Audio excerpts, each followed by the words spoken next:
Sige po. Ano lang. Para meron siyang ebidensya ng babayaran niya buwan-buwan.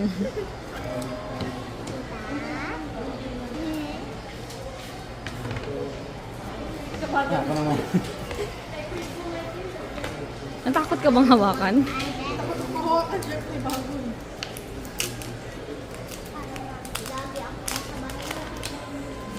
Lagi may bibisita sa bayan.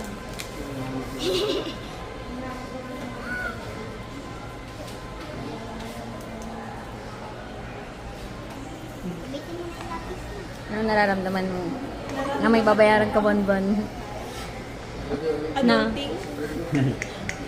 Hindi, pero pwede mo naman siya talagang alagaan. Tapos di ba pag ano, benta mo kay Aaron?